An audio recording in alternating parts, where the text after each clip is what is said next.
Good morning, everybody. Welcome to the Tom Bilyeu Show Live. We are here to cover a world that is rapidly changing. This is absolutely wild. I certainly have never seen a period of transition like this, especially if you factor in AI. This is an absolutely fascinating time. You cannot bury your head in the sand, not at this moment. As Chinese oil tankers right now are trying to break the Venezuelan blockade, China has warned the U.S. that if it wants war, it's going to get war.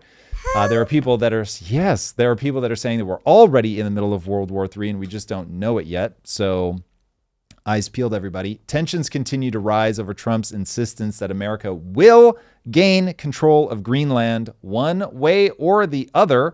They're not taking military intervention off the table. It appears that Iran has lost control of its first city as protests threaten to become a true revolution. There are unverified reports that U.S. military assets are actually headed towards Iran right now to provide support to the protesters if needed, which, much to my dismay, isn't really about the protesters and has everything to do with the changing world order. But if that is what's happening, that would certainly match Trump's rhetoric around being willing to stand up for the protesters. And Polymarket gives a 77% chance that the Supreme Court is going to rule Trump's tariffs unconstitutional.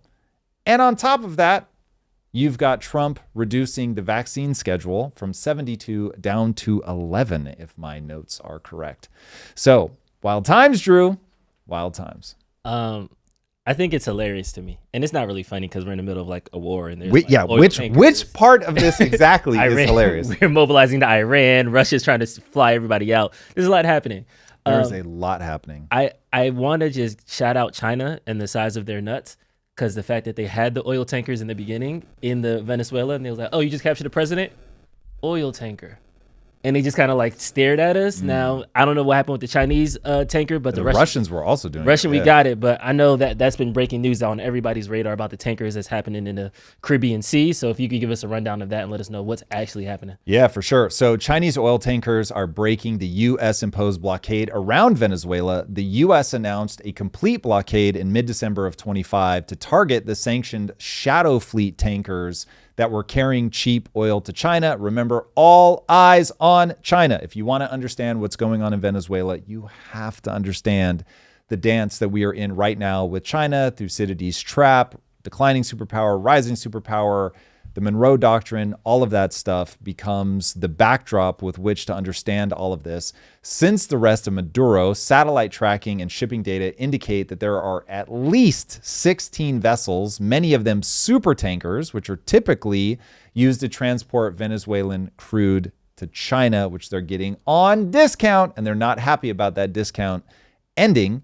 And they departed Venezuelan waters despite the U.S. blockade on these sanctioned vessels. And the ships are collectively estimated to be carrying over 20 million barrels of crude and fuel oil.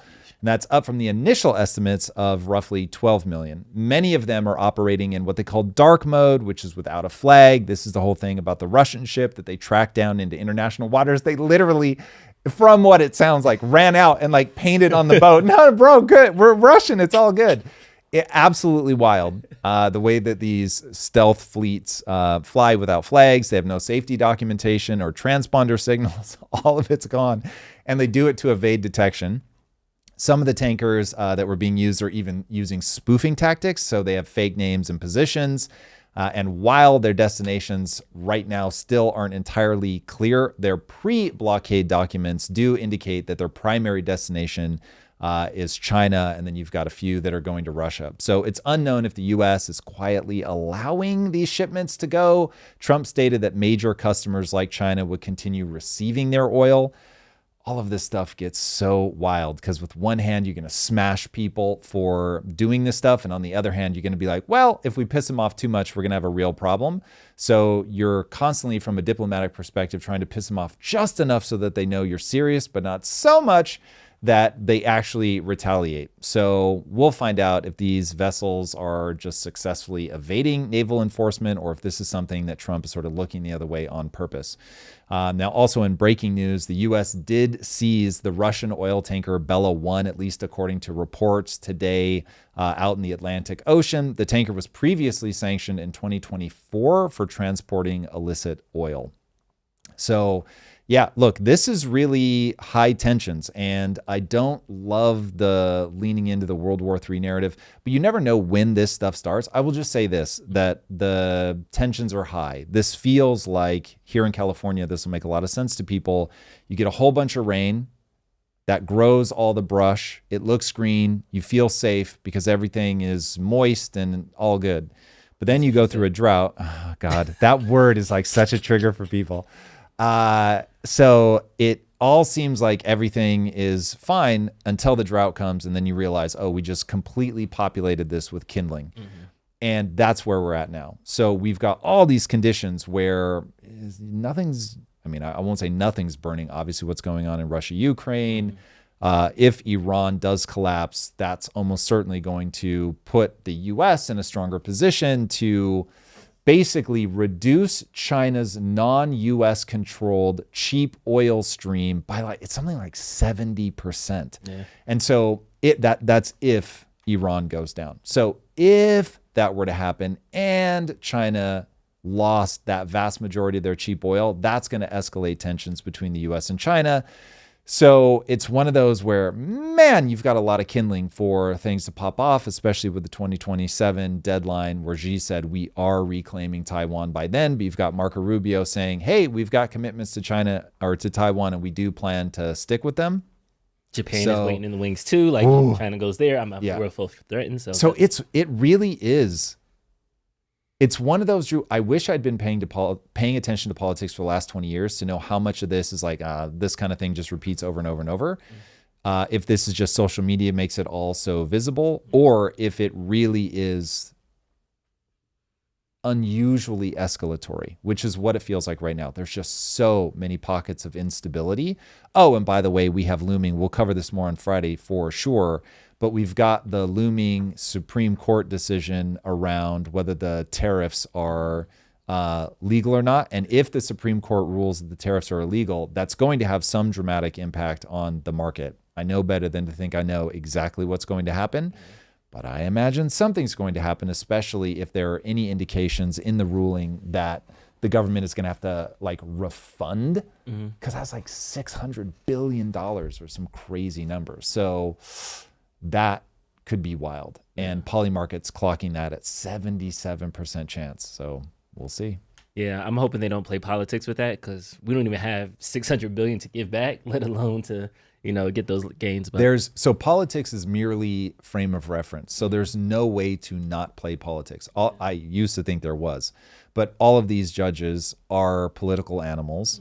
And so they have a political frame of reference in that they have a bent to the right or the left. And they get onto the Supreme Court because the president that's lucky enough to be in office when they have to make a replacement is going to pick them because they think that they're going to say the things that they want them to say. And so looking at these as political appointments is certainly the right way. You have very ideologically driven people on both sides in there constantly battling for the soul of the Supreme Court. So it's interesting, though, because this Supreme Court, I think most people would agree, leans to the right. And so the fact that Polymarket is like, well, despite that, we don't expect them to go for Trump. So they had some interesting breaks against party lines, especially with immigration and things like that. So Supreme Court isn't a layup for the right. I hope not. It shouldn't be. I mean, this really should be people that, as much as a human is capable, are setting their political leanings aside and saying, my job is to interpret the Constitution, period. And my job is to tell you whether this aligns with what the founders had in mind or not. So, yeah, I mean, do they do it all the time? I certainly don't think so. I think we're also trapped inside of our frame of reference. It's very hard to set that aside, but fingers crossed.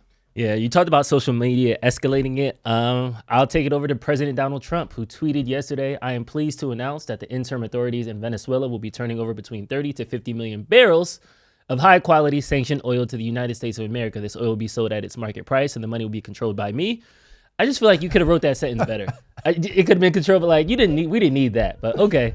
Dude, he's so transparent. He doesn't even necessarily mean to be, but he is so transparent. Not controlled by the U.S. government, by me. Like, allocated by our administration. Nope, by me. I'm doing it. Yo. To ensure its use to benefit the people of Venezuela and the United States, I have asked Energy Secretary Chris Wright to execute this plan immediately. It'll be taken by storage ships and brought directly to unloading docks in the United States. Thank you for your attention to the matter. So in the neocons were right.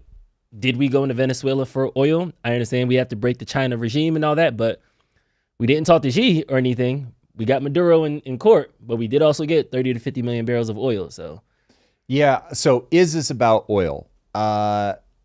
It's about all of it. It's a little bit about drugs. It's a little bit about oil. It's a little bit about the fact that when they nationalized the oil industry back in the 60s or 70s, that they gypped us out of something like $5 billion. It's a little bit about that stuff. But you have to ask, why did Trump come to power? Why Trump?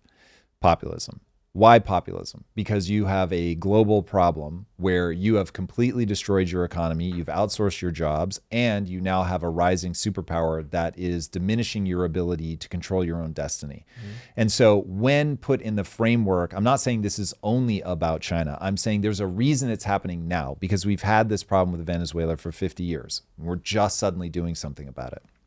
So getting to understand the why suddenly we're willing to invade another country and kidnap their, however evil he may be, dictator, that requires some explaining. And that, to me, is where you get into the China of it all. And if you don't look at it through the backdrop of Thucydides' trap, of the fact that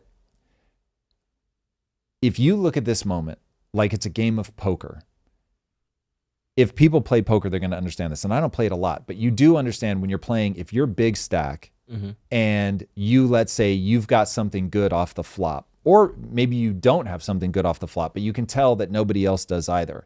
You've got one chance as the bully to force people out and just take the blinds.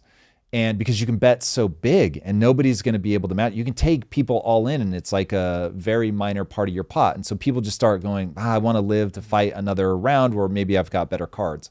And that's what we're doing now, is we're saying, okay, wait, we've still got the big stack, so we can bully people and we're going to bully them off the X. And that is essentially, like, once you start going, oh, I get what Trump is trying to do, while he still has big stack, he's going to push around everybody that he can, reassert his authority. It's got a nervous, aggressive energy to me, but nonetheless, that's game theory being played out in real time. The stakes obviously could not be more consequential, but nonetheless, it's like you've got to come in big and aggressive and get other people to back down. And so it's like we're going to see we are seeing the same thing play out in Greenland, for instance. Yeah. Okay.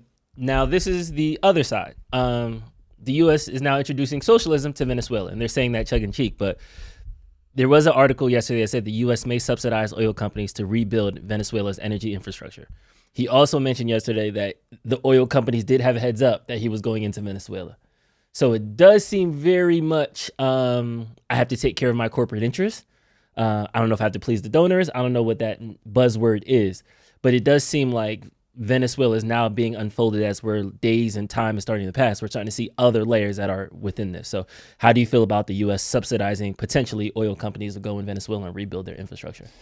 Well, I think it is literally, it's not introducing socialism, but it is certainly using the style of governance of socialism. And everybody should be terrified of this. This is exactly what happens when you run a country like it's a company. So while I love having a president that actually understands business, I love having a president that understands how to get a deal done. I love having a president that understands leverage.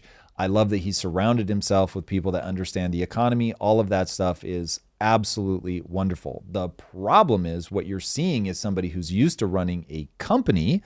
And in a company, you might have a board, but it's like you are paid to like make bold decisions, do things, to, even if you've got people that are against you, to do the thing as long as it works, like everybody's happy. And you can't run a country like that. Like, we are a democracy. And so no one is arguing that a dictatorship is more efficient. A dictatorship is efficiency at its finest. It's the very reason that companies are run, especially private companies, are run like a dictatorship. But the problem is, just like in a company, if I run this company off of a cliff, there's no one to stop me, but I will go off the cliff. When you run a country like that, you get something like Venezuela, where it's like, yeah, Hugo Chavez ran the country into the ground. There was no one to stop him. Maduro made it way worse. There was no one to stop him. So when you have no one to stop you, you've got problems. And so this is why, if you're looking at Trump and you don't recognize that he has authoritarian tendencies, now he may have CEO-like authoritarian tendencies where you really do care about your employees and you understand that they could leave. And so you get all of that, and you're not necessarily, in the streets killing your opposition. You take a totally different approach. But nonetheless, if you're going to run this like, I'm the one that controls the oil, I'm going to be the one doing the thing and all of that stuff, you now open this huge potential to be blind to something and drive yourself off a cliff. Let me paint a picture. Right now, he is alienating our allies in Europe. Now, he's running some algorithm, something like they're going to go their own way. There's nothing I can do to help them. I've tried and tried and tried to get them to cooperate with what makes good sense for all of us. They just wouldn't listen. Maybe. But nonetheless, he's doing things that are alienating them, that are straining their relationship, that are getting, I swear I saw somebody say this, but I tried to track it down again. And Grok told me that there are no confirmed reports of this, but I'm pretty sure that somebody in Europe literally said, we have to be ready to fight the US. Meaning, like, hey, if they invade Greenland, we've got to militarily push back. We can't just let them take it. So that, when you've got that rhetoric happening, even though right now it's just rhetoric, but when you've got that rhetoric happening, you put yourself in a very weird position, because you're now driving Europe into the arms of, guess who? China, Russia. Now, they have a super strained relationship with Russia, for sure, for obvious reasons. And we'll talk later. We've got a segment coming up about the escalation of Europe via Ukraine against Russia. But if you even just look at China for a second, if they start going, we have to create opportunities with China, or let's say they even just do this. We, Europe, are going to back Canada buddying up to China. Canada, I think this is going to start coming out more and more. Canada has some of the most non-existent anti-money laundering laws ever. They make essentially all of their money through real estate. I have a bad feeling if we start looking at what foreign nationals are buying up a ton of their real estate, that we're going to be like, there's a lot of people from China pouring money into Canada. This is pure speculation. I want to be very clear. But I could see something like that, where they don't even necessarily have to get in bed directly with China in order to give China comfort. So you simply back Canada's play to do that. Now Canada is able to give China an advantage in North America, or even just get, again, more great oil deals.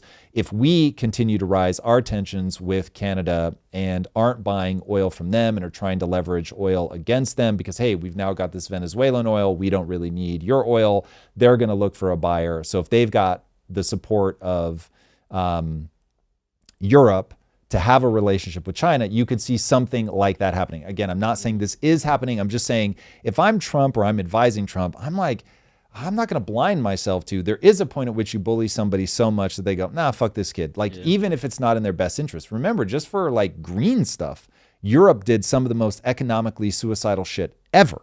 So if they get angry enough, there is other plays. Now, I don't think that that's them rushing to it. But I was looking for the thing that Europe warns U.S. if you invade Greenland, it triggers NATO. So there'll be a NATO response to the Greenland thing. So to your point, it was there. I forgot who said it. The foreign minister, Johann, German last name. I think that's exactly how it's pronounced. Well said. So So anyway, I think Trump needs to be way more careful than he's being. I think everybody needs to be tense that he is running the country like a company. There are going to be consequences to that. When he's right, it's great, and he'll be efficient, and he'll move quickly, and he'll be able to make bold, decisive action. And sometimes that can be very exciting. And I certainly, for one, want to see him push China out of our hemisphere. I think that's an absolute must. But at the same time, you've got to do the job of getting the American people on board. So, and our allies. So without doing that, I think in the long run, it's going to end up weakening our position. I'm also very worried that what he's really going to do is overextend the empire and take on Venezuela, then take on Cuba, then start having beef with Europe, and then start having beef with Canada. And it's like you start doing all of that stuff and you just end up You never Iran. understand Roman Empire history of Yeah. So it's like they were spread out. it is inevitable that Venezuela ends up being more expensive and more problematic than you expect. Just everything takes twice as long and costs twice as much.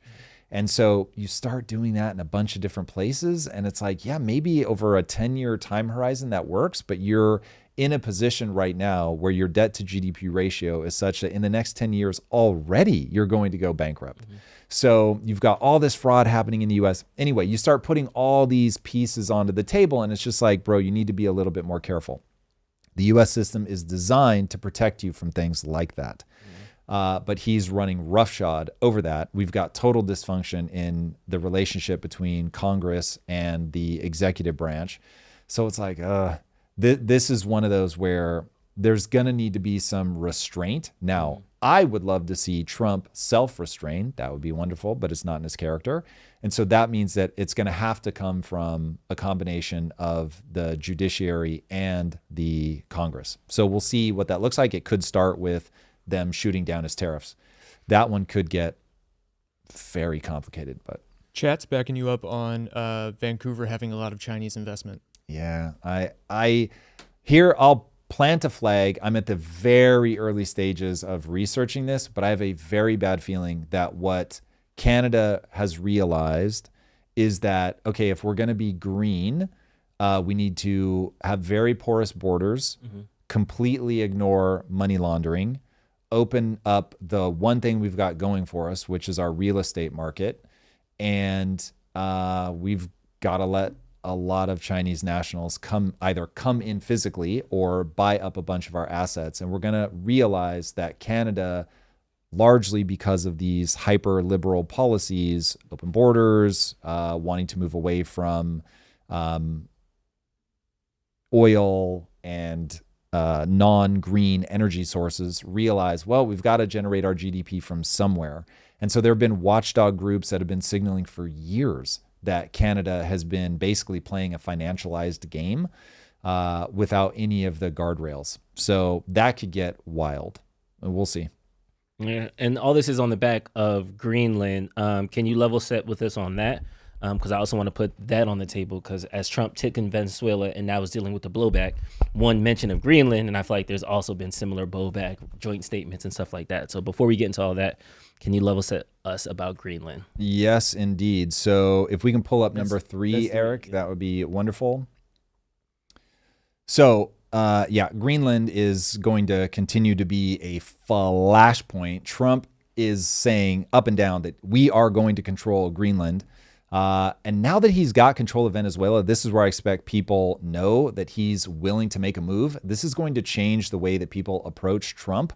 And that's one of the things that's got most of Europe telling him to back off. But Trump has repeatedly stated that the United States needs to control Greenland for national security reasons. And he said directly to reporters, Greenland is covered with Russian and Chinese ships all over the place. And we need Greenland from the standpoint of national security. And Denmark, this is still part of the quote, and Denmark is not going to be able to do it. So that's end quote. Needless to say, Denmark has vehement disagreement with that statement. They believe that nobody needs anything more, that they've been doing this for a very long time. They've got it completely under control. But Trump is not budging on this one and is not going to rule out using military intervention, which is wild. Multiple people from the White House have backed that up. Yesterday, White House Press Secretary Caroline Leavitt said in a statement, and I quote, President Trump has made it well known that acquiring Greenland is a national security priority of the United States. The president and his team are discussing a range of options to pursue this important foreign policy goal. And, of course, utilizing the U.S. military is always an option at the commander-in-chief's disposal. Talk about bullying. That's the end of the quote. All right. White House Deputy Chief of Staff Stephen Miller, who's not known for his restraint, echoed the sentiment, asserting the U.S.'s entitlement to Greenland. I hate that, but nonetheless, he did it.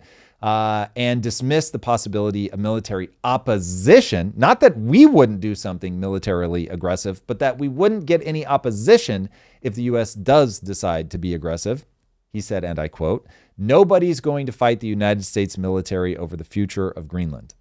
Now, the way that I'm reading that is him saying, like, yeah, we might go in there and no one is going to do shit about it. Who gonna stop me, period. Yeah. So now it's unclear how serious Trump is actually getting about being aggressive versus just trying to bully Denmark off the X, which is certainly his style. But all of the smack talking has prompted a stern joint statement, which you're going to see more and more of these European joint statements from 7 major powers. Denmark's Met, Frederickson, that's my best guess, France's Macron, Germany's Merz, UK's Starmer, plus Italy, Poland, and Spain. They all declared something aimed at the U.S., and they said, these are universal principles: sovereignty, territorial integrity, inviolability of borders, and we will not stop defending them.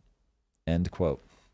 So, yeah, we'll see. I mean, look, all of this is rhetoric. I'm not expecting some huge blow up over Greenland, but this is where, like, you just start bothering enough people. With each one of these moves, you make someone inside of the different countries your enemy, and you start stacking up enough enemies, and eventually people will do things even that go against their best interest because they feel some type of way. So, yeah, Trump should not act as if you can just bully, bully, bully. He's going to have some carrots. Now, the carrots are always economic. So if you've got a way to either use the Venezuelan crude oil to lower the costs in across Europe for energy, okay, maybe. If you really get behind. So it was interesting to see that they did join in backing some of these pro-Ukrainian support mechanisms that we're talking about. And we'll get to that in a minute. But that could be a way. Like, listen, I'm going to be slapping you around in Greenland, but like, we're going to really back you over here. And I know you guys care about this a lot more than you care about Greenland. I'm seeing a lot of comments in the chat. My general consensus is that, like, Europe don't want these problems. Y'all haven't fought a real war since the 40s. Y'all can't even take care of your own stuff. We're still the #1 military. We got it. Now, I don't want this to just be American hubris, but is it really like nobody can stop America and we're just we're going to keep expanding until we meet a sustainable force that can stop us? Yes, certainly right now. But remember, there are 2 things that will restrain a nation. Thing number 1 is just military might. You run into another military. We're not going to go fucking roll up on China. We know that would be suicide. But yeah, but like, speaking of Greenland, I don't see anybody on the Greenland side rolling up with a tank trying to meet us. Correct. Yeah. And I think Stephen Miller is right about that. And we'll get to that in a second. The second thing is the own internal conscience of your country. So your country has a culture, it has a value system, and it will stop you from overstepping that value system. So that's the thing that's going to keep us in check. So it becomes a question of how much is Trump willing to ignore the populace, or how much is the populace behind him? Maybe he can sell it. And everybody's like, yeah, let's go get Greenland.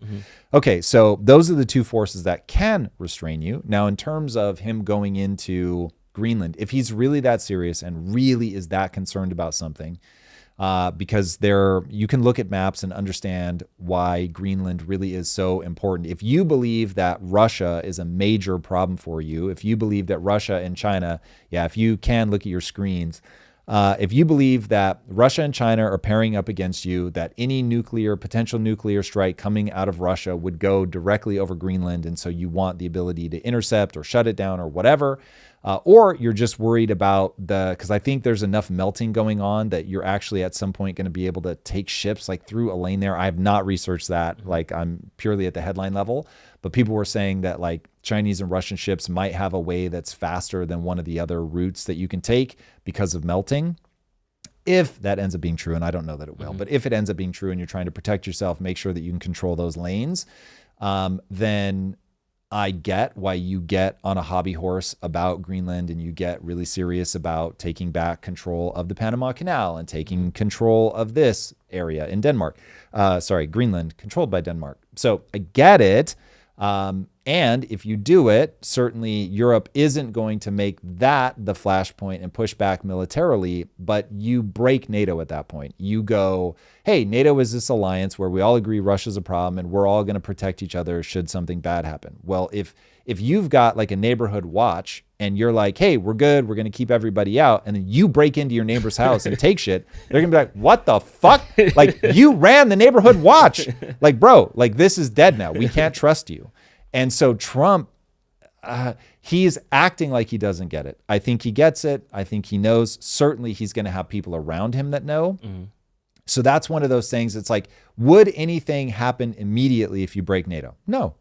Will it play out over 5 or 10 years? Possibly. And that's where, like, breaking your allies now, like, just not a wise idea. But listen, at some point, if you've got an agenda that you really can, if let's say he's right, run the thought experiment, back yourself into the difficult corner. If you, dear listener, were to see all the information and you, dear listener, walk away going, oh, we really do have to have Greenland, then it's like, what do? Do you run the risk that, okay, I'm going to alienate myself, I'm going to be isolated, but I'm still the strongest military on planet Earth. I am still first or second largest economy. So I'm certainly not without a lot of power. I know China's in trouble. China is pumping money into their economy as if it were COVID. It's wild, and they have to. So they're in an economically fragile position. So it's like, you know that it's not like they can just go guns a-blazing either. So it's like, you can sort of set them aside, pure competitor, gonna have to deal with them in a minute. But for right now, I know I've got to protect myself from a Russia-China alliance. I know that these shipping lanes are opening. Remember, this is hypothetical, but I know that these shipping lanes are opening, so I have to be very careful. I've got to lock this down. I know that if they were going to launch a nuclear strike, which feels maybe increasingly likely, I've got to control that airspace. To do that, I've got to control Greenland. I'm looking at Europe and I'm like, these fuckwits haven't done anything to beef up the defenses there in God knows how long. We pay for most of their defenses anyway. I do not trust Denmark with like a key strategic defensive area. Now remember, in this thought experiment, you, dear listener, agree with all of this. Then what do? Now in that thought experiment, we might say, ooh, it's tough because I put myself in a weakened position and down the road that may come back to bite me in the ass, but I have a today problem and I've got to address my today problem. So I can see Trump building a mental model where that's the truth and he feels like he has to do this. Now, I don't have enough information to believe that that's true. So for me, I'm like, what are you doing? This is crazy talk. Like, you've got enough cover story with China on the Venezuela because you had a fucking dictator that was inviting him in. Denmark is your ally, your long-standing ally. So, bro, go to them and be like, hey, we want to put some joint forces here. I don't have to like control everything in name. I can just be like, listen, we want to help you, Denmark. We have a reason. Let's put all these troops here. Let's make sure that our guys are like in charge of how we're running the watch mechanisms. Let's build whatever we need to build, but it's yours. Like, we love you guys, you know, ally. Sure. At any time, you know, later you can play this fucking card of I'm militarily going to take you over. So if you know you've got that card, why be a dick right out of the gate? Like, fucking seduction, boys and girls.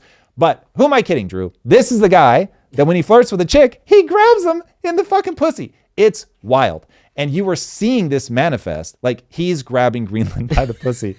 That's what's happening right now. Please clip that, like, please. I never wanted something clipped more. Please. Can we please buy a bottle of wine? Okay, let's slow this. Take me out to dinner first, please. You know what I mean? Like, listen, she's telling you she's into you. You don't have to open with that move. This is so wild. So, yeah, I mean, there are better ways to do this. We already have bases on Greenland, though. So that's what's like, I think what is being told is different than the underlying story. So I do think that there is something in a manila envelope that if they slid across his desk, I'm like, yep, we need Greenland. We need to go right now. But if you're just telling me it's for national security, we have 2 bases there already. We have the most bases in any country. We have bases in South America. We got bases in Europe. We have bases in Japan. We have bases around all the people that even might think about doing something to America. We even have a whole nation state in Israel. So we have every proxy we can need. So to bang your drum about Greenland, similar to Venezuela, oh, he's a dictator. He's a dictator. He's a dictator. Oh, yeah, we got 30 billions of oil.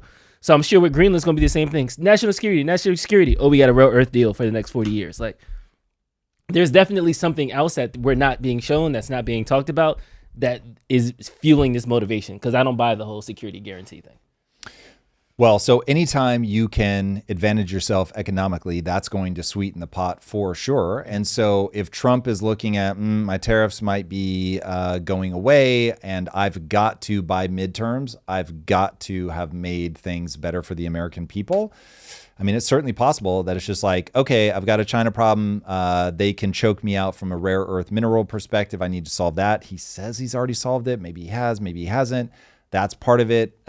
Oil helps a little bit. I mean, so it's possible that that's playing a bigger role in his decision-making than I think. But I really, when I look at this and I go, this is just a president who's trying to increase America from an economic position, going in and doing a strike on Venezuela and stealing their, or kidnapping their dictator. When you know that, like, there are now gangs roving the streets that are pro-Maduro, that are like pulling people over and checking to see if they've posted anything on social media that's pro-Trump. So it's like, you know that overseeing all of that long term is going to just be filled with question marks. So if you're only doing it for that reason, like, Jesus Christ, this would be the dumbest way. Go back to drill, baby, drill. Like, go back to building better alliances in the Middle East. All of that would make sense. But going into a hostile nation and trying to take them over, trying to like coup the government, what? Now, when you go, they were allowing China in my backyard. Yeah, cool. That I get. Like, when you look at the Bay of Pigs, I've got a deep dive coming out on Venezuela on Tuesday. Make sure you guys check that out. I go into detail around this, like, to understand how ferociously one country will respond when they believe that their adversary is posting up an advantage in your backyard. America and Russia walked the entire world to the brink of nuclear annihilation because Russia moved weapons into Cuba. And America was like, we will legitimately nuke you. You have to get them the fuck out. And like, that's you push a nation into believing that it has an existential threat on its doorstep. Once I go, that's the mental model that his advisors have. Like, remember, Trump's not a guy sitting alone in a room being like, we should invade Venezuela. Mm-hmm. He's surrounded by a bunch of people that are like, bro, let me walk you through the history. Let me show you how this stuff plays out. Let me tell you about the Monroe Doctrine, right? So this is, when you plug it into that, boom, it clicks into place. And it's like, oh, the oil's a sweetener. Oh, being able to pay back our companies, who I'm sure have been barking at every president since the 70s about give me my fucking money back. Mm-hmm. All of those are sweeteners for sure. Like, it's not like that stuff is lost on him, but I'm just saying, you don't make a move this potentially risky. Because listen, between now and the midterms, Venezuela could go so wrong. Like, anybody that's clapping like a seal and is like, oh, Venezuela's settled. What? Like, right now, Maduro's number 2 is in position, and you may have to coup her if she gets out of pocket. So it's like, if the U.S. citizen watches you keep sending like these lightning strikes to do like the crazy snatch them in the middle of the night exercises, they're going to get increasingly nervous. So this has to start paying off. It has to pay off quickly. It could go wrong 1,000 different ways. So if it was just about the money, there's just easier ways to make money. Yeah. All right. I want to put a pin in this. Like, yes or no, give me a couple sentences. On one side, if we do take Greenland, Europe has said that they are willing to respond. I'll leave it at that. On the other side, China, these are rumors, has been working to get a bit more purchasing agreements, a bit more exclusivity deals with the European Union in general. A lot of people say that they're trying to do that to kind of replace America, their number one consumer. Is there a world where we take Greenland, piss off Europe so much that they run to the arms of China? Run to the arms is a bit more dramatic, but you get what I'm saying. Yes. Where now we have our territory, we got Greenland, we got Venezuela, but now everybody is fundamentally, quote unquote, on the other side of that line. Yeah, I don't think they would move fast. I think that they would have a very hard time emboldening China because they know emboldening China is emboldening Russia. So I think that they are going to have, like, they'll sketch out. They will be very like, oh, God, this is not something that we want to do. But they will find themselves in a position if they were to completely alienate America. Like if we actually ended up in a military conflict over Eric, Greenland, we get too queued up. That is where you end up with that, where they're like, oh, God, we've got nothing but bad choices. So we'll see. I don't think that they would rush to do anything. Look, early days of me thinking through how this would play out.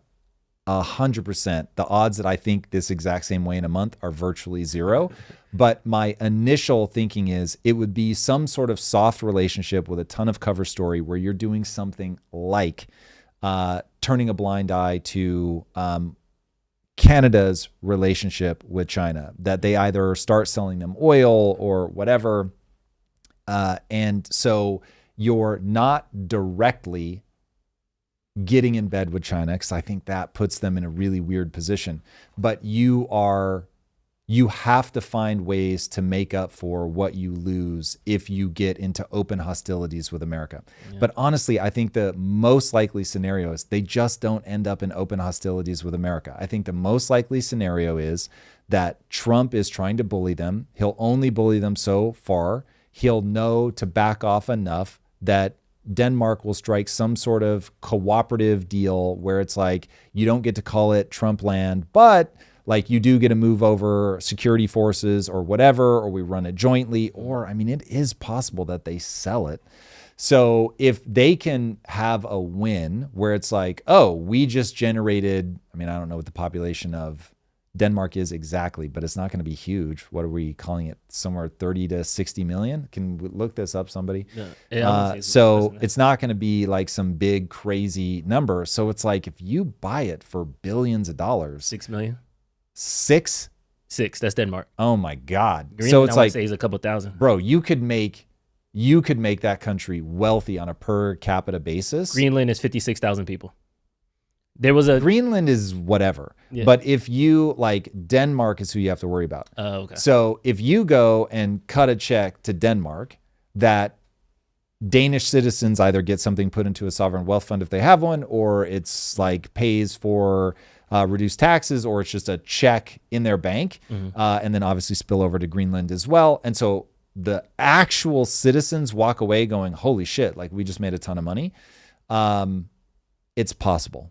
Somebody said you could give every citizen in Greenland $1 million and it'll cost us $60 billion. Yeah, that's in Greenland. So but again, Greenland's not your beef. It's like you've got to worry about European allies. If Denmark is pissed, Europe is going to be pissed. And so you have to be careful about that.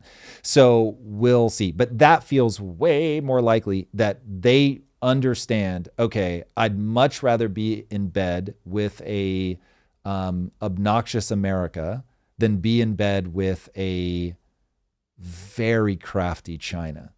Like China, man. Yeah, who would you rather do your cell infrastructure? Huawei or Verizon? I'm not saying either is totally clean, but like, yeesh, I don't want Huawei doing my stuff. We'll see. From the chat, if you try to cut the world in half, what happens with Japan, South Korea, Australia, and Taiwan? Like, we're talking about very specific countries. Like, all those people are coming to America. No, Japan's too close to China. Like they'll try, but they're going to have they will have to contend geographically with China, and China will isolate them economically.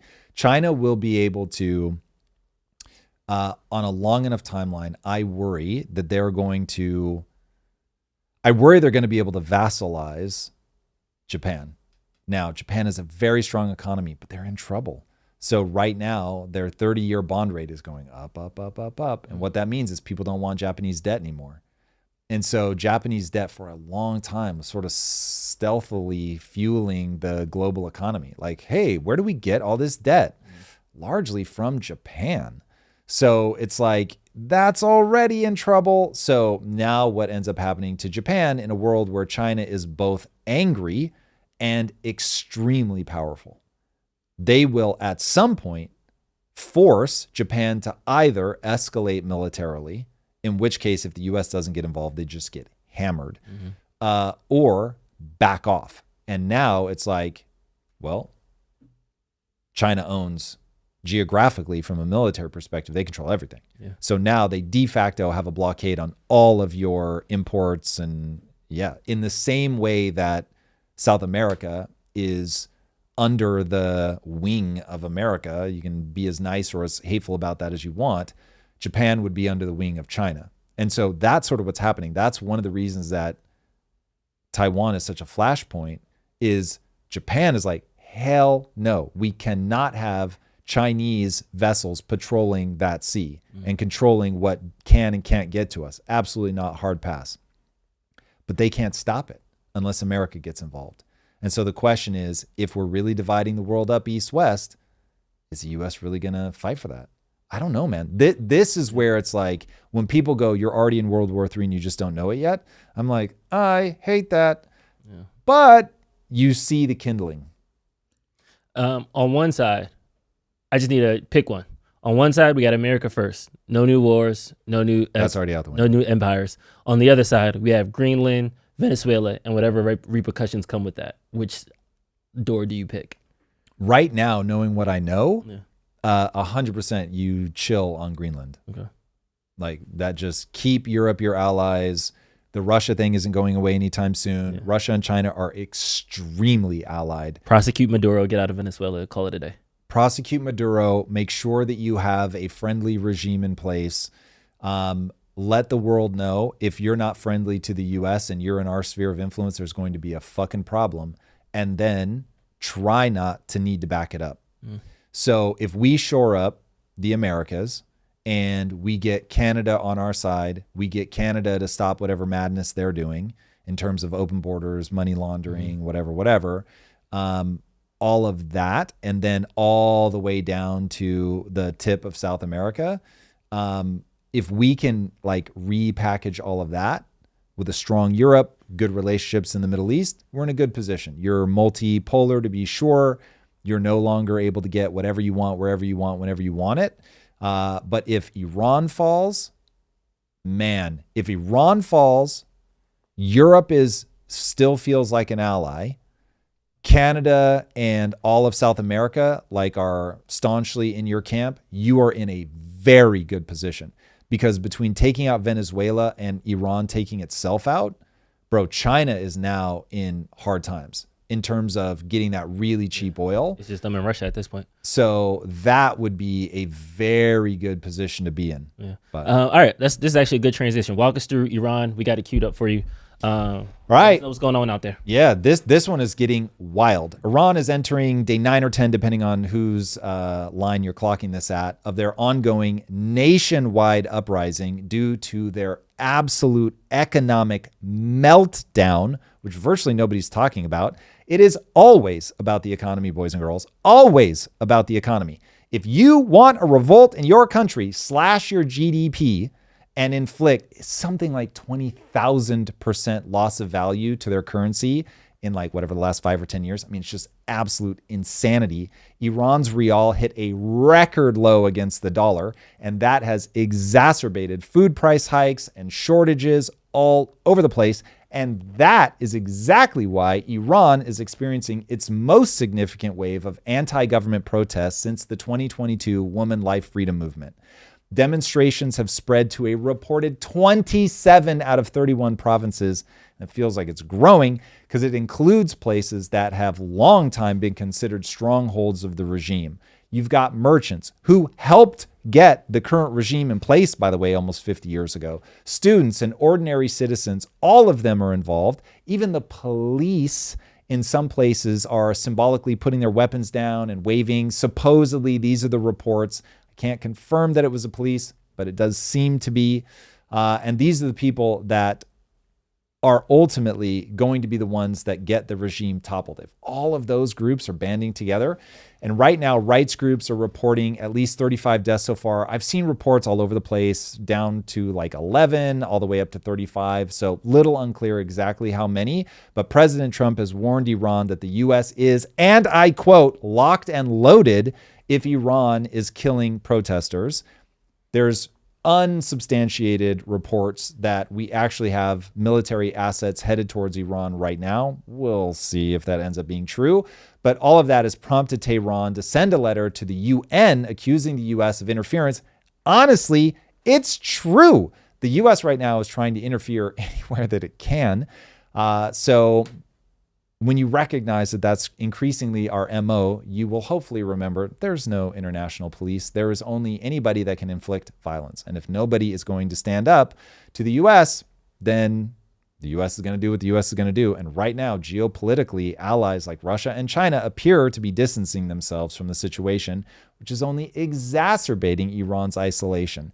The entire drama seems to be an echo of long-standing economic woes made worse by ongoing sanctions from a whole lot of countries, but most importantly, the U.S., post-Israel-Iran war fallout, and their own internal military rifts. Now, this is obviously one to watch in an increasingly destabilized world, but this one's going to play out. What I like about this is that it's coming from inside the country. The call is coming from inside. Their own people are uprising. Now, would I be at all surprised to find out that we have even more assets there than we had on January 6th? No, I would not. But we'll see. It's at least homegrown. Yeah. I'm curious to see how this dictates and changes the landscape, because to your point that got us in here, if Iran drops, that will fundamentally change the map of the Middle East one. How Israel moves, how China moves. There's so many ripple effects that this one country has riding on it. So for it to be an internal revolt is just, I don't want to say perfect timing, but it's very convenient that it's happening right now. It's very convenient, dude. This is where I'm like, oh, the people programming the Matrix, they really want to see something pop off.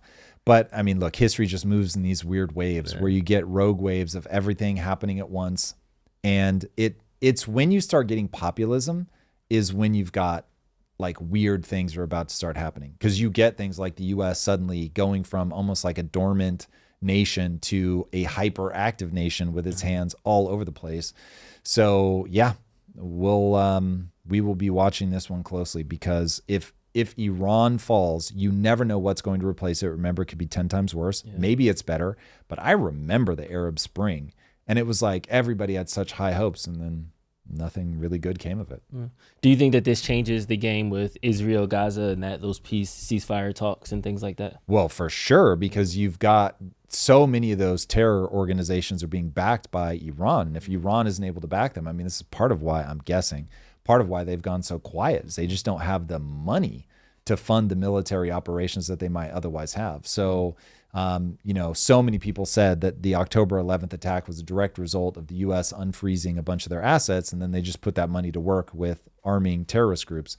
So, yeah, I mean, I think it is widely recognized that Iran is the largest purveyor of terrorism globally. So, yeah, this will have a very significant impact on global terrorism, depending on who rises to power inside of Iran. We'll see. Yeah. All right. I want to take a look at the stock market for two real quick. Two things happened yesterday that were very, very interesting. The first one, we talked about Venezuela's stock market has popped off. I think it ended at 50%. There were reports as high as 75% yesterday. Spikes, yeah. And as you can see, this graph is zoomed in, but they were basically stair steps. So when Trump announced he was going into Venezuela, it was about a 10% bump. Then when we actually grabbed him, it was another 10% bump. And then when we actually had him in custody, it kind of skyrocketed up. So that's wild. Do you know how much money people have made with a run up like this? Drew, if you saw this coming and you put money in, this is how people go broke. But keep in mind, this is also how people get rich. It's like if you are like, wait a second, if we can get rid of Maduro, the stock market's going to spike because people will think, oh, it's a return to capitalism. This is going to be great for the country, great for the economy. Yeah. Let me get in. That kind of run up. Oh my God. If you have a substantive amount of money, that's wild. Millions were made. Millions were made to the people who had them. I would be curious to see if billions were made. Ooh. I don't know. I haven't looked closely enough at it, but a spike like that, oh my crazy. God. It's crazy. This It just depends on who had the balls. 09 Bitcoin spike right there. That's an OG one. Insane. And then the second thing I want to pull up is something that I think has bigger ramifications than we're giving attention to. Gold is now officially the largest global reserve asset. Yeah.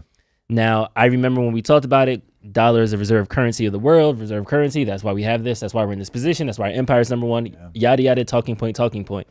But now with gold overtaking it, does that change our position? Does that impact?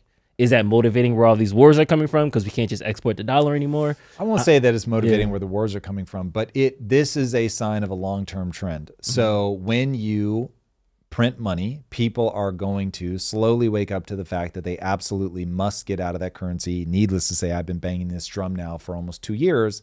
It's like you've got to react. And so people are reacting.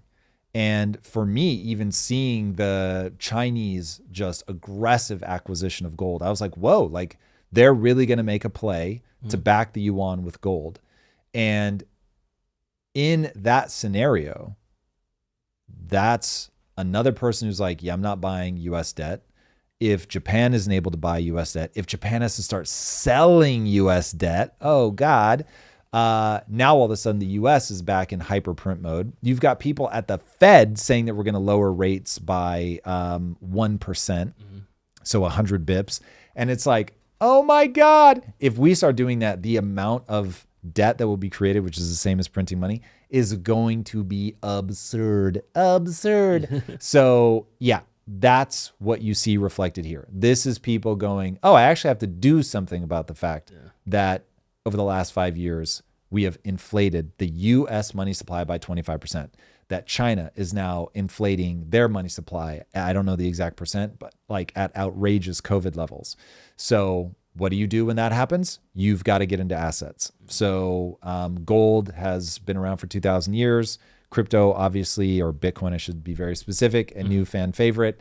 Equities for sure, but people are far more tense about their equities, certainly in the short term. So what are people going to go for? Gold, silver. I mean, those are going to be plays. And that's exactly what's happening right now. Full disclosure, this is pumping my bags. So I started buying meaningful amounts of gold a while ago. Just like, yeah. Yeah, gold saved my portfolio to end the year. Shout out to my mom for the late night call. Let's go, man. Well, okay, so for those who are asset illiterate, ground us for a second. Okay. Where the US dollar is now, where do you see it going? How should we move our money? I'm not saying, throw it into gold, but it seems like, correct me if I'm wrong, the dollar's on the decline. That would mean, from a global perspective, more people are going to buy into gold as opposed to the dollar that they would have done 20 years ago. Is that a correct one-to-one? Can I keep going? You can. So listen, I'm always tense about telling people what to do with their money. What they need to do is understand the physics of money and then make their own best estimation of where this is going to go. I really want to be useful to people, so I'll give like ideas. I want to be very clear, man. I could go broke. You could go broke. Everybody could go brokey broke. So like people just need to be very clear. I do not have some crystal ball. I am trying to get to the physics of money. Okay, from the way that I understand the physics of money, the US dollar is cooked. You would have to make just absolutely radical changes to your balanced budget. If you don't balance the budget, I just assume the dollar's cooked. Now, listen, there are things that we could do to grow our way out of this for sure. But when I see a 77% chance that tariffs are going away, there goes a huge stream of revenue. When I see that we're expecting to lower the interest rate by 100 bips, which is if you're at 3%, that's going down to 2%. You're not lowering it by 1%, which is why people speak in bips. Anyway, hopefully people understand what that means. So when you make money cheap, money floods into the system. Money gets created out of thin air. When you make money cheap, money gets created out of thin air, just to be very clear. It does so via debt, but nonetheless, it gets created out of thin air. So that means that we're going to be creating more and more money, which means that the dollar is going to be worth less and less unless we use that debt to be hyper productive, meaning we create more tangible things that people want to buy. And if we do that at a higher rate than we generate debt and money printing and all that, great, but we won't. And so that means that the dollar is going to continue to decline. As the dollar continues to decline and people realize that the US is just inflating, they are going to increasingly move away from debt and US debt. And that puts the US in a very difficult position. Because we have so much debt, we can't have interest rates go up, because if interest rates go up, this is something called fiscal dominance. If interest rates go up, then we're in a position where we can't afford the debt payments. And so you instead choose the lesser of two evils, which is instead of an instant seize up of the US credit system, you slowly steal all the money from everybody that holds US dollars. And so they will choose to do that. So that tells me, as somebody trying to map the physics of money and not giving you investment advice, but just the physics of money, say you want to be in assets that can't be inflated, that are likely to hold their value or go up over time. Gold being one. A newcomer but has a similar-ish profile would be Bitcoin, though maybe that's more of a tech stock. People need to really think about that as they map their sense of what the physics are here. But certainly not sitting in cash. That is like the very simple punchline. Not in a savings account, not a bank account, and put it somewhere. Unfortunately, you can't, because they're just going to inflate that money away. Is there anything tangible on our day-to-day perspective that gold becoming now the global reserve currency actually impact us? Is this just it just says that this really is the direction that it's going. And so once more and more people wake up to the fact that this is the direction that it's going, it will really flood in for a while. And then other people will go, there's no more money to be made here because everybody's in, and your shoe shine boy is going to call you up next time and be like, hey, you should get into gold. And that's when you're like, okay, no more buying gold. And you're going to have to look for that next opportunity. And so if I could just get people to understand the stock market is smart money versus dumb money. If you don't understand that, that's why you keep getting wiped out. And so smart money is always chasing a return. And so they're just looking at macro trends like this to find the place where smart money can get there a little bit sooner, wait for the dumb money to come in. It's what's known as exit liquidity. They sell to you and they get the fuck out. And that's the whole game. That's why to not understand this as a casino is just stupid. And it's like, look, I'm not denying that there aren't huge benefits. The stock market and all of its crazy gambling is a huge boon to civilization. I love it. I'm glad we have it. But you need to understand what it is. If you don't understand what it is, then you get mowed over by it. And you live in an economic setup where the assumption is that you own uninflatable assets. Or they're just evil. You can take your pick. But the economy is set up that your purchasing power of any dollar that you already have or are getting paid in will go down over time. By definition, by structure. It is architected to be that way. That's what inflation is. Inflation is the government acknowledging, I'm going to steal your money slowly over time. So you better own assets that go up in value over time. You can sort of think of this as the ultimate tax loophole. That the stock market exists is the way that the vast majority of humans avoid the government confiscating their money through inflation. They just find an asset class that goes up more over time than the government is able to steal through inflation. So the question becomes, well, why does it go up over time? And it will go up for one of two reasons. It will go up because of innovation, which is why I talk about innovation being one of the guiding lights. This is why America is better than every other fucking country on planet Earth, because we have optimized the structure of our government for innovation. And that means private ownership. And all the people in Mom Donnie's cabinet, I'm looking at you motherfuckers who are going to rob us of innovation. But these things go up for either innovation or because so many people are fleeing the money printing, the inflation makes it look like the value is going up. It's not really going up in value. It's just keeping up with inflation. So because if you've got more money chasing the same number of goods, the price will naturally go up. The value has not increased. For that, you need innovation. but the price has gone up. So at a minimum, you've got your money stored somewhere where you're keeping up with inflation. So it's always a question of, if inflation is whatever 25%, you better be making 30% on your money. If inflation is 3%, you better be making at least 4% on your money. Otherwise, you're actually treading water or going backwards, even though theoretically it looks like you're up. You have to beat inflation. Nice. Can we hit Augustin Max super Yes.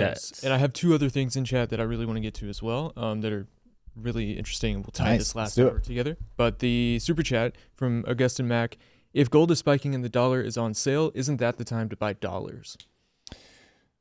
Eric Okay. on 5 next. Now you're getting into trading. And if you are a hyper advanced trader that believes that you can do currency arbitrage, go for it. I am not that person. I am not doing currency arbitrage. You have so much risk in currencies. Currencies tend to be high volatility. So again, if you feel like you understand it and you see an opportunity, go for it. I do not see that same thing. I want to be in something that I don't have to think about for the next 2 to 5 years, and it's just going to do its thing. And currencies are not that. Currencies are not good long-term plays. So if you're looking for somebody that can help you on arbitrage and rapid trading, I'm not your guy.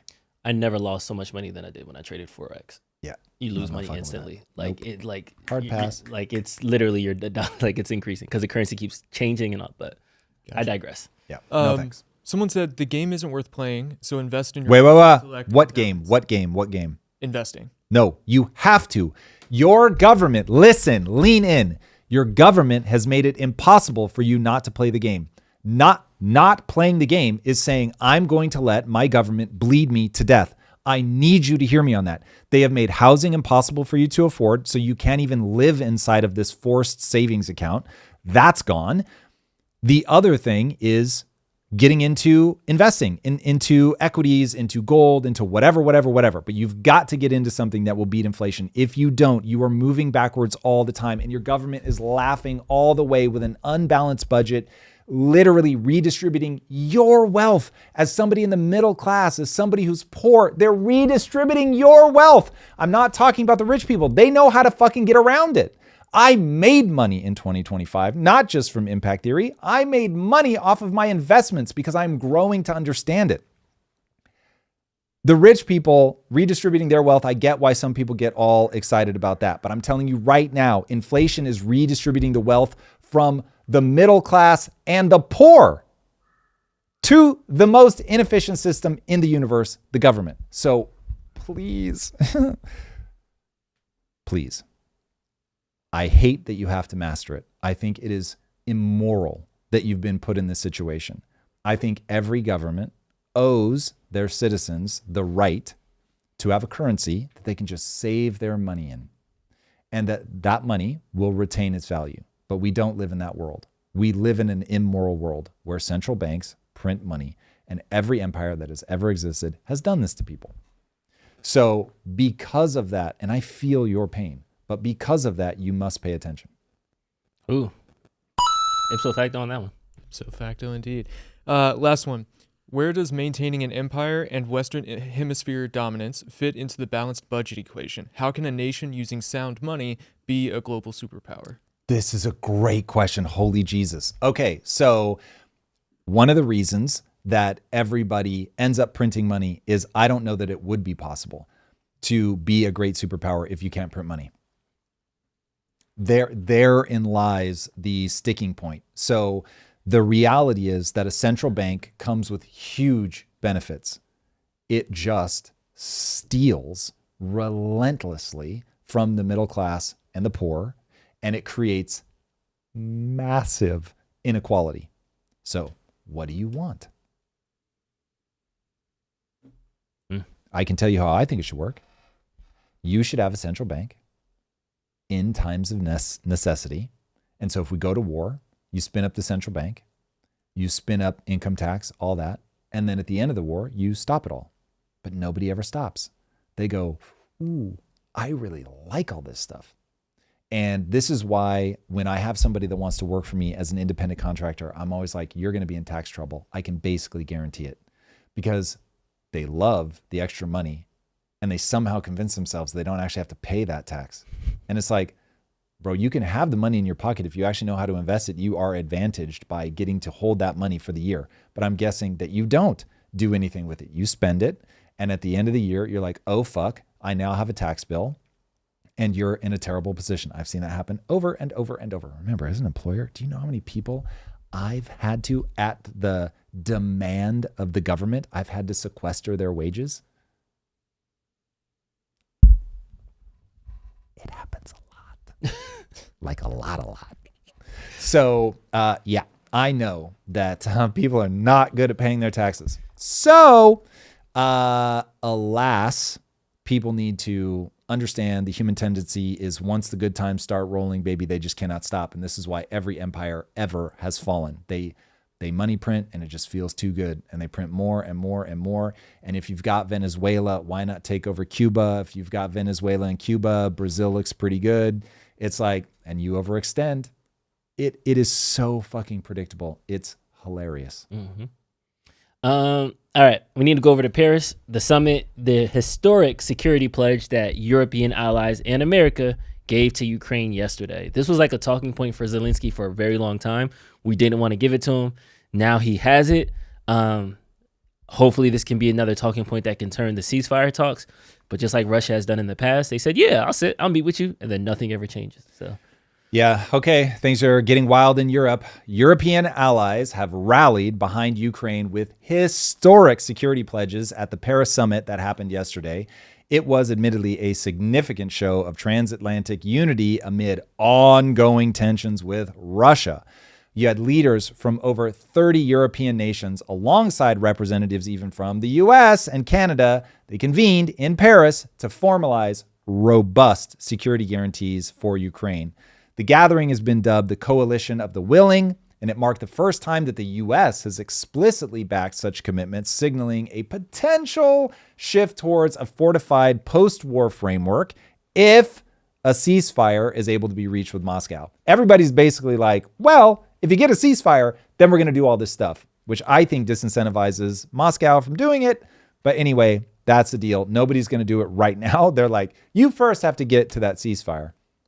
The summit culminated in the signing of a declaration of intent by French President Emmanuel Macron, British Prime Minister Keir Starmer, and Ukrainian President Vladimir Zelensky. The agreement outlines plans to deploy multinational forces in Ukraine following, again, a ceasefire. It would include the establishment of military hubs across the country. The hubs would serve as protected facilities for weapons, equipment, training, all of it to bolster Ukraine's defensive capabilities and hopefully deter future Russian aggression. Again, this is why I think that this actually disincentivizes Russia, but they've got to do something. Key elements of the pledge include multi-layered defense guarantees where allies committed to providing long-term armaments, training for Ukrainian forces, and air, land, and sea support. The U.S. will lead a truce monitoring mechanism with European participation to verify compliance and address any breaches that come up. There'd be troop deployments. France and the U.K. explicitly agreed to station troops in Ukraine post-ceasefire. Wild. A move described as politically and legally binding to restore peace in the event of renewed attacks. This sounds a lot like NATO to me, Drew. I don't know what you think about it. This just seems like it's going to be a Russia hard pass, but we'll see. Broader support framework is also supplied. It will be a special commission, will be formed to handle violations, attribute responsibility, and determine remedies. The guarantees aim to reassure Kyiv and prevent Russia from invading again, building on a joint statement from a December 2025 meeting in Berlin. Zelensky has hailed the agreements as a signal of how seriously Europe and the entire coalition are about working for real security. And so while Macron emphasized the robust nature of all of these commitments, we'll see if Russia is going to go for it, since Russia has historically opposed NATO or allied troops in Ukraine, raising questions about its response. I don't know if it raises questions or if it lays down a very aggressive prediction, but I think Moscow is going to say, fuck off. But we'll see. We'll see. Yeah.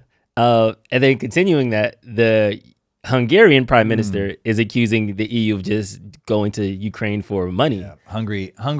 Sound like he was hating. These are like I think one of the accounts is like based Hungary or Hungry based or something. Like Hungary doesn't play around. The Hungarian Prime Minister Viktor Orban has accused the EU of committing to war, which I don't even think they would disagree with, by the way. They don't like the word war, but if you're putting troops in there, sounds pretty warlike to me.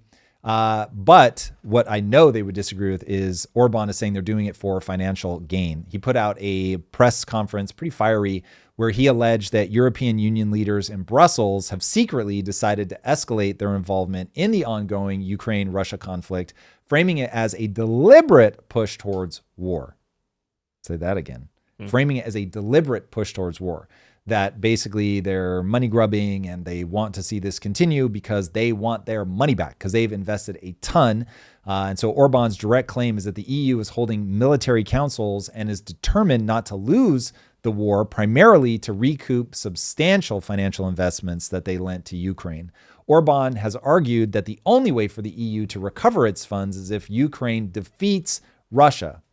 That would be gnarly. If this is all about like, yo, I've got to get my money back and we're going to help you, but you've got to beat Russia. Oof, that backs everybody into a corner. And this has prompted increasing levels of participation from Brussels. So Orban highlighted that there's growing EU military support for the war and criticized what he describes as an overall pro-war stance among key figures. The remarks posted on X by the account, yes, I knew I was remembering this from somewhere, Hungary-based, specifically targeted EU Commission President Ursula von der Leyen, and Orban specifically singled out Manfred Weber, who's the leader of European People's Party, as the strongest warmonger and a first-rate fighter in advocating for continued conflict. The video, which has garnered hundreds of thousands of views, sparked heated online reactions, with people debating the EU's role in the war and expressing skepticism about further escalation. Critics of EU echoed Orban's sentiments, while others are accusing him of simply trying to sow division within the bloc. So Hungary has long positioned itself as a skeptic of EU policies on Ukraine, advocating instead for peace over military aid. And this latest statement comes amid heightened tensions in Europe as the conflict is entering its fourth year, and there's no resolution in sight. So this is going to be a wild one, as EU officials so far haven't even commented on all of his claims. But given the things that they're saying and signing, they're trying to signal to Russia, like, we're in this together. Yes, but I feel like EU just signed a bunch more security pledges when they were talking about they'll start doing a percentage of their GDP to defense spending. So they have committed to spending more money to defend their borders and make sure a conflict like this never happens again. I mean, however, Hungary PM was kind of cooking. Like, it is a financial motivation for me to help you end this war. And we can't act like we end wars and hug everybody and go home and that's all that happens at a war. It's like, nah, checks get made, resources get reallocated, people get deals. So there is a financial incentive, and we can't act like that doesn't exist. What's really interesting is you've got Orban is coming from a populist standpoint. So Orban is like, all this like EU open border bullshit, it doesn't make any sense.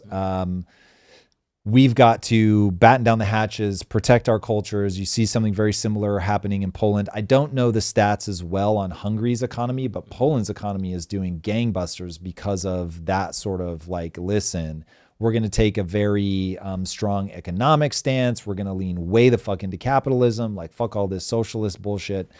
And that is reaping dividends for them. Whereas Orban is trying to signal, listen, there's something going on underneath the surface coming out of Brussels. They put like this smiley face on it.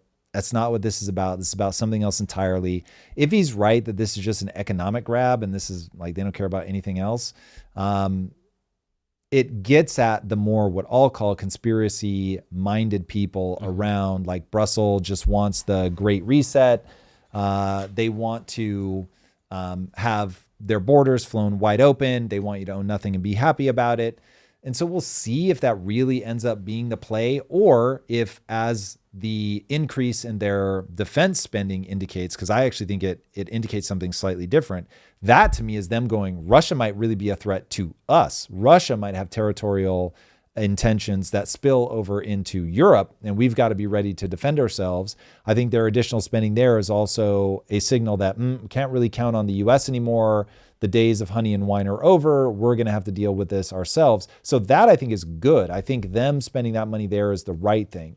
Them backing Ukraine and moving NATO to Russia's doorstep under a different name is like, as I'm watching what's playing out in Venezuela, I'm like, we all get why Trump is freaking out over China having such a relationship with Venezuela, but we don't get why Putin is pissed that you're moving NATO to his doorstep after promising that you wouldn't. Like, I don't know that you've got to get fancier than he's telling you why he's doing it. And even now, as you're trying to negotiate a ceasefire, you're saying we're going to do all the things that NATO offers, just not call it NATO. And he's like, hey, fuckwits, like the thing that I'm not going to let you do is have troops in Ukraine. Like, it's not going to happen.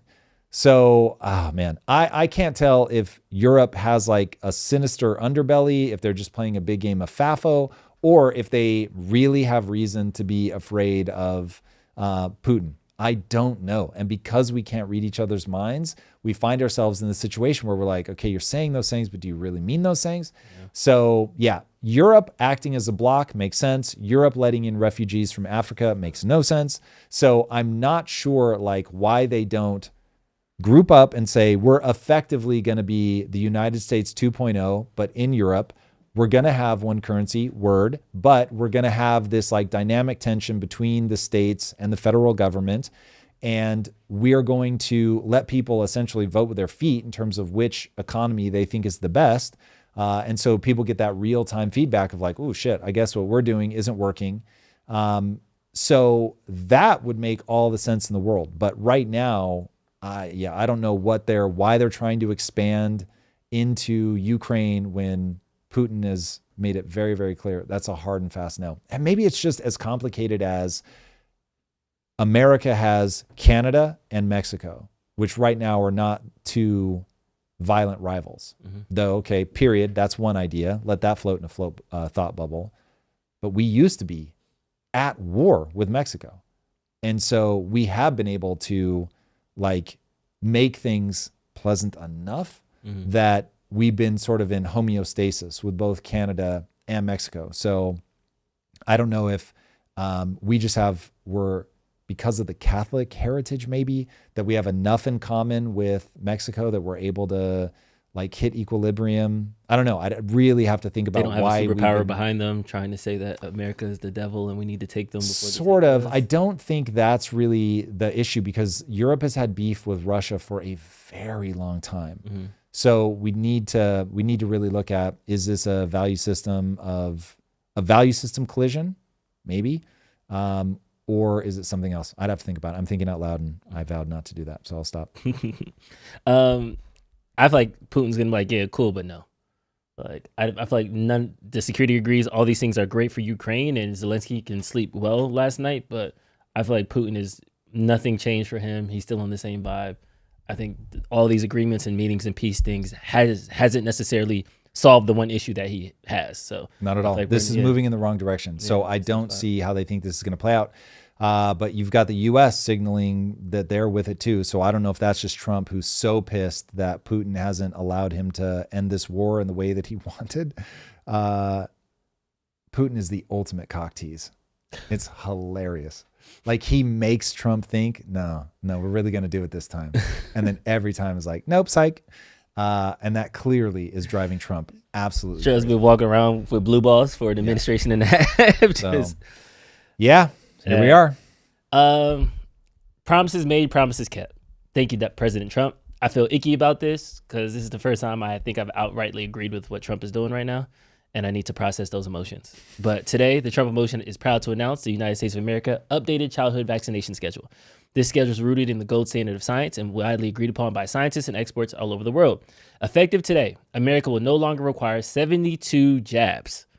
72 jabs for our beautiful, healthy children. We are moving to a far more reasonable schedule where all children will only be recommended to receive vaccinations for 11 of the most serious and dangerous diseases. Parents can still choose to give their children all the vaccinations if they wish, and they will still be covered by insurance. However, this updated schedule finally aligns with the United States with other developed nations around the world. Congratulations to all the people that were involved in it, and shout out to the MAHA moms. This kind of last graphic is really like highlighting it. European country, 11 injections. United States, 72 injections. Yeah. So it was a bit hyperbolic to say that it's 72 because it's a bunch of diseases. Some things you got to take 4, you got to reoccur. They're counting influenza and all these other stuff. So it's not that we're just throwing jabs at kids. But my one of my best friends had a kid last year. And I was so excited. I was like, oh, yeah, like, you know, you're going through all the things. Welcome to the daddy club, whatever. I'm like the grandfather now because my daughter's 14. But he was telling me how, like, oh, yeah, we got to go get vaccinations. And he was telling me they had to go back. And then he told me they had to go a third time. I was like, how many? He's like, oh, yeah, we got 5 this time. Then we had to get 6 this time. And I was like, I didn't realize in this short amount of time, the amount of number has just kind of skyrocketed. Because even with Lynn, I want to say, I'm not a big flu shot person. So, like, all the flu shots and stuff were kind of taken off. But as I'm, like, looking through some of these new ones, like the hepatitis B, that, like, she took that at 12. She didn't take that as a newborn. So, Right. like, that, like, some of those things started to shift. And I didn't even realize that in that gap. So, it's just interesting how much has changed that. And how rapidly. Yeah, how, like, the line has just been kept moving these last couple of years. But I know everybody's up in arms. As soon as you say the word vaccine, it's an argument. So, what was your initial reaction when you heard this? I think it's great. So if people have the ability to still get the injections, if they really believe that we're wrong and get that, I mean, I've got whole beefs with insurance, but where nothing has changed, it's your choice, but they're just changing their recommendations. I love it. Yeah. I love it. And then let's see what happens. So if we see that, oh my God, Europeans are dying off faster, or people that only got 11, they're, oh my God, like it's just, they're sick all the time, they're dying, or vice versa. That would be very useful information. And by letting people decide for themselves, now you get a natural experiment. When you're forcing people, that's what I hate. Yeah. That people were in certain professions being forced to take the COVID vaccination, to me was insane. That a government official could look themselves in the eye and be like, we're going to force people to give up their bodily autonomy. Hard pass. No fucking way. That is so crazy. As an elected official, you should be like, listen, man, people are dying at high rates, crazy. We're making it available. We're doing our best job of getting the message out, but we are obviously not going to stop them. But now I'm a person who does not believe suicide should be illegal. If you want to kill yourself, you should be able to kill yourself. Period. End of story. Simple as. Like assisted suicide. Sure. Yeah. So that is crazy to me. Now, do I think that you should be able to have somebody choke you out or let the millionaire pay you money to kill you in a hunting spree on his island? No, that kind of stuff. We should put some lines around that. But if somebody is like, bro, this for whatever reason is not a place I want to be anymore, cool. Do your thing. Alejandro Martin brought up a really good point that one of RFK's banging drums, that what he was running on his platform and now what he's doing with HHS is the reason that the vaccine schedule exploded like this is because pharmaceutical companies have no liability. So if you have any vaccine injuries, anything happens, we're doing a public good. You can't sue us. You can't hold rest. So it's kind of like the opposite of like malpractice suits. Do you think that that's something that should stay in place? Like, what's the line between corporate protection so that we can do the thing that is quote unquote helping the greater good versus, hey, I bought your product, I put it in my body, I am now sick, you should help like rectify that? So I get why there will be certain things where we say, okay, this thing, take a cancer treatment drug, a thing where we just go, we don't know, but the consequences are so dire that if we don't continue to advance this, if we don't create ways to incentivize companies to put money into this, we're going to be in a worse position than we would otherwise be. And I would love to see those kind of medical breakthroughs happen. And when companies are getting sued to death, you're certainly going to limit the amount of innovation. I think that we have a litigious problem in America. So anything that's like reducing that at least a little bit, I like in theory. Now, the problem is in practice with this one, it was like, there was a profit incentive that money was being thrown around in Congress and all of that stuff from the drug companies and all that. And so that makes me deeply uncomfortable. You give them an out here, you give them an ability to raise money and then a way to use that money in government to keep getting like what they want. That's where I'm like, if there was no money in politics. And so these companies couldn't influence politicians. Then it's like, yeah, you would have a checks and balances system. You're not suing these people into oblivion, but you're making sure that tests are being run or at least not being stopped or buried, that people understand what the risks are. And so, yeah, cool. Like, let things be classified. Like, this is an experimental drug. You take this one at your own risk. This one's been around for 10 years, so there is liability on this because by now they should have figured out what the problem is. Or the drug company itself is saying, we're leaving this one in the experimental beyond the 10-year period. So now it's like, okay, this one's a fucking red flag because the company has had it for 10 years and they're still not willing to take liability risk. Yeah. That one's now in a category of its own. There are things that you could do like that where you wouldn't create some of the perverse incentives that we have now, which is, blind yourself or intentionally blind the public to all of the dangers because it makes so much money and you can just splash that money around in the government to keep getting what you want. That's where this stuff just goes toxic so fast. Yeah, well, one of those things. We'll see what happens. We got some vaccine minimalist in the chat, so shout out to you guys doing the hard work out there. All right, I want to jump over to the poly market. We talked about it at the beginning. The 77% chance that the Supreme Court would overturn tariffs. What would that mean in your perspective if the Supreme Court were to come back and overturn that? If they overturn it and say that there need to be restitutions paid to the companies that the tariffs were collected from, I think it is going to be detrimental to the stability of the stock market. So will there be some companies go up in value because they were so hindered by the tariffs? Very possibly. Does something negative happen would something negative happen to the stock market with the tariffs going away? It's the restitution that puts a huge question mark on things for me because the government is going to lose revenue. The government is therefore going to have to make up that revenue. They're going to make up that revenue almost certainly by printing money. So that's going to drive the bonds down. It will drive the stock market up. So it'll be interesting to see how this plays out. This is one of those flashpoints I haven't seen before and I haven't studied, so I don't know what is going to happen. So crept up to 78% too. When I get question marks over it, I get nervous because I just don't know how it's going to play out. So we'll see. I think this one is there. I've already seen a bunch of people say, "Oh, I know exactly how this is going to play out." I don't buy that, but we'll see. And because it's new revenue, though, I don't feel like it would impact the government as much. And then on the other side, from the private sector, that could be an indicator of prices then dropping. So that would be consumer friendly. If you crater out $600 billion, that's going to change things dramatically. So Trump now has to make up another 600 million shortfall. Not that they stack, but he thought he had just found a way to deal with 600 billion. Yeah. Now that goes away. Fuck. Now what am I going to do to start meeting that shortfall? Because he was counting on this being able to start bringing down some of the debt. He was counting on this to win the midterms. In my opinion, he's not saying this, but my opinion, he was counting on either reducing interest payments or not interest payments, reducing income tax or just cutting stimmy checks to people. And so that would certainly go away. The government will almost certainly be sued by a gaggle of companies who are going to say, this was declared illegal. You wrongfully confiscated my money. It cost me all these opportunities. So now you're going to see a ton of lawsuits working their way through the system. The government is going to lose billions of dollars. So that's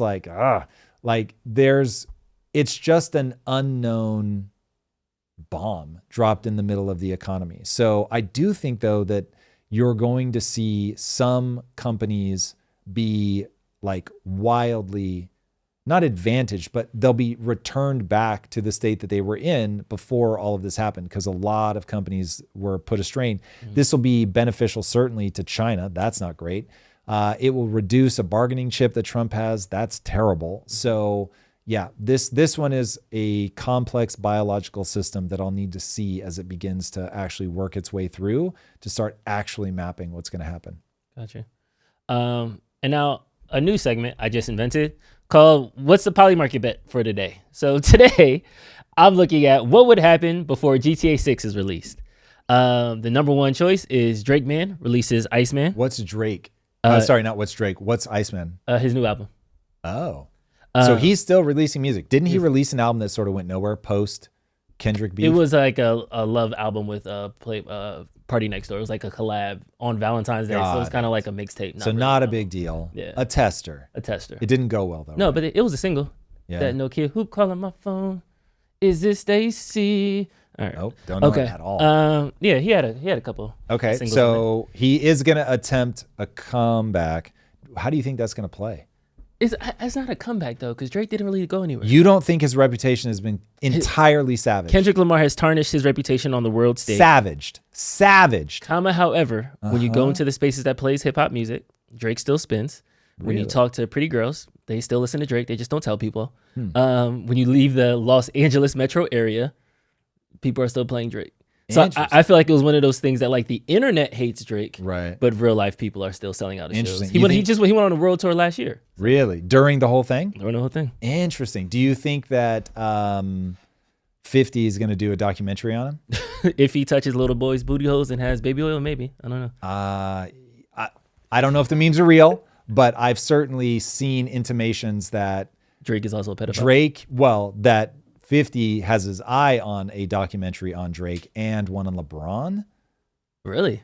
Memes. Yeah. I have no idea if these are valid at all, but we'll see. 50 is just a troll. I love him. I don't know why people are so weird about why it's always tied to GTA 6. Has GTA 6 been delayed multiple times?